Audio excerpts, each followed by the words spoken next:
Baik, assalamualaikum warahmatullahi wabarakatuh. Selamat pagi, siang, sore, malam, Bapak Ibu dosen yang saya hormati, kemudian juga teman-teman berbagai prajabatan yang saya banggakan juga. Sebelumnya perkenalkan, nama saya Muhammad Zaki Zamani, saya dari Pendidikan Geografi LPTK Universitas Krishna Jakarta.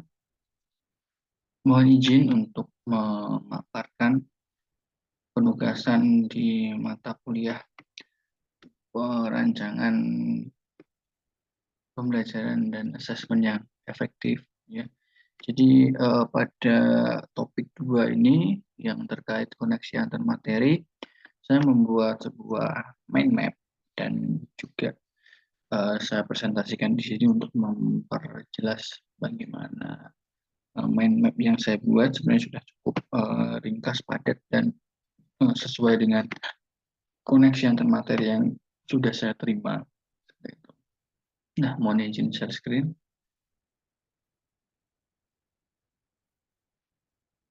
Baik, Bapak Ibu semua, jadi mind map tentang perencanaan dan pembelajaran asesmen yang efektif yang saya buat di sini ada 6 poin utama yang sudah saya dapatkan dari materi.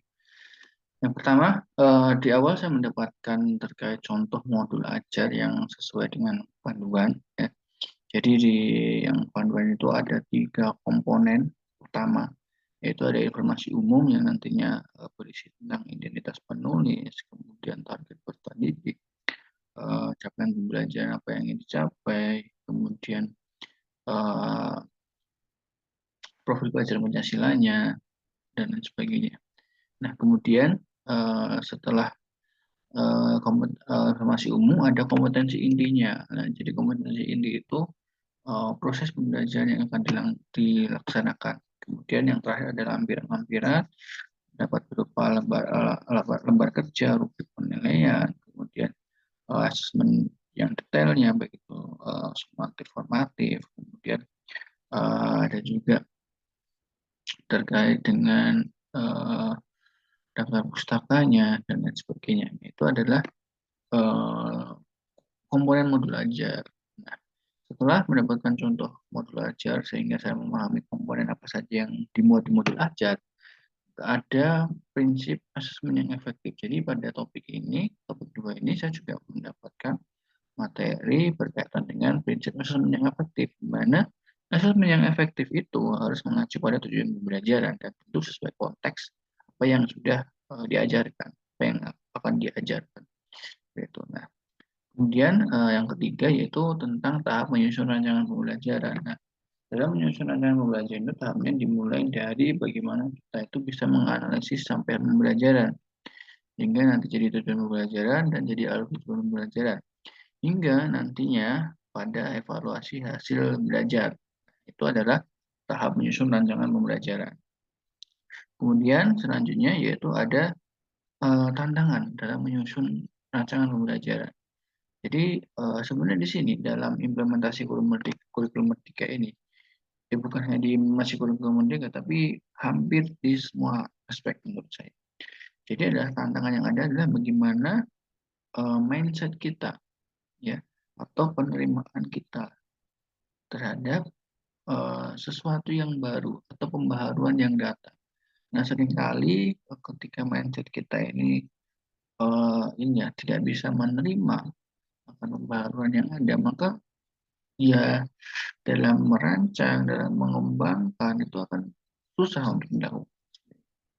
Nah, kemudian setelah itu saya juga mendapatkan pengetahuan tentang pihak-pihak mana saja yang terlibat dalam penyusunan rancangan pembelajaran. Nah, jadi pihak-pihak yang terlibat itu ada dinas pendidikan, di mana dinas pendidikan itu dia menyampaikan arahan-arahan bagaimana perancangannya, kemudian dia juga eh, memastikan bahasanya semua komponen di sekolah itu mendukung untuk penerapan rancangan pembelajarannya. Nah, kemudian dinas pendidikan ini juga bekerja sama dengan pengawas. Nah, pengawas inilah yang mengontrol langsung atau memantau langsung implementasi sekolah. Jadi bagaimana perencanaan pembelajarannya, menyusun asesmennya. Nah, ini didampingi, jadi bukan hanya mengawasi tapi juga mendampingi sekolah-sekolah yang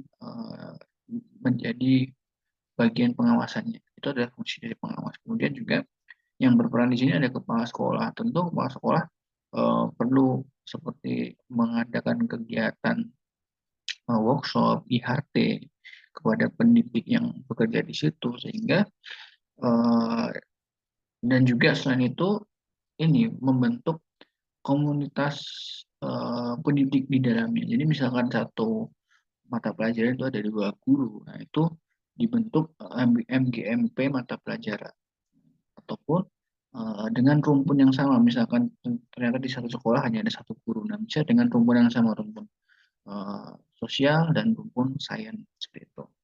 Nah, kemudian tentu yang terlibat adalah pendidik itu sendiri.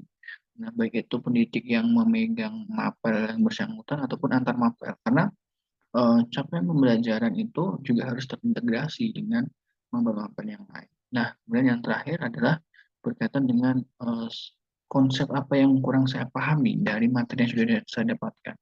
Yaitu adalah bagaimana penyusunan asesmen yang berdiferensiasi, yang efektif dan efisien. Maksudnya gimana? Saya tuh masih agak bingung ya tentang apakah asesmen yang berdiferensiasi itu harus sejumlah peserta didik, karena kan yang namanya setiap peserta didik kan dia punya kemampuan yang berbeda-beda setiap individu. Nah, apakah itu harus satu-satu atau bagaimana supaya tidak terlalu banyak tadi tapi tetap efektif dan efisien. Nah, mungkin itu terkait penjabaran mind map yang sudah saya buat, Bapak Ibu semua dan juga teman-teman. Mohon masukan dan sarannya dari Bapak Ibu dan juga teman-teman. Dari saya kurang lebihnya mohon maaf. Sekian. Assalamualaikum warahmatullahi wabarakatuh.